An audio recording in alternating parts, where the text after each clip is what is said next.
The armies of Israel were camped on one hill, and on the other, the Philistines. In the valley below, a giant stands, a man named Goliath. He's nearly 10 feet tall, a warrior covered in armor, his voice booming across the battlefield. Day after day, he taunts the Israelites, shouting, "Choose a man to fight me. If he wins, we'll serve you. But if I win, you'll serve us." Now let me tell you, Goliath wasn't just threatening Israel. He was mocking God himself. And for 40 days, the people of Israel, God's chosen people, were paralyzed with fear. Not one man dared to step forward. They had forgotten who their God was. But here's where the story takes a turn. A young shepherd boy named David comes onto the scene. He wasn't there to fight. He was simply bringing food to his brothers in the army. But when he hears Goliath's words, something rises up in him.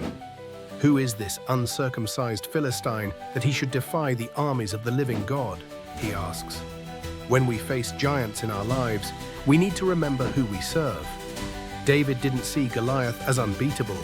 He saw him as someone who had dared to defy the power of God. David goes to King Saul and says, "I'll fight him." Now Saul is hesitant. David is just a boy, and Goliath is a trained warrior. But David says, "The Lord who rescued me from the paw of the lion and the bear will rescue me from this Philistine."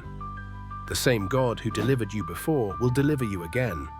Whatever giants you're facing, whether it's fear, sickness, or doubt, remember what God has already brought you through.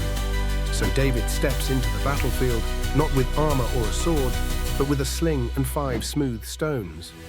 As Goliath laughs and mocks him, David declares, "You come against me with sword and spear, but I come against you in the name of the Lord Almighty." Victory is in the name of the Lord. David didn't trust in his own strength, he trusted in God's. David slings a stone, and with perfect precision, it strikes Goliath in the forehead. The giant falls, and with that one act of faith, the entire Philistine army flees. What giants are you facing today? Is it fear? Is it doubt? Maybe it's a situation that seems impossible. I'm here to remind you that the same God who gave David victory is the same God we serve today.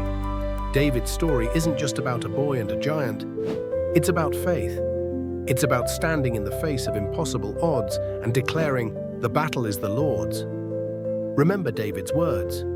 Declare over your situation, "The Lord will deliver me."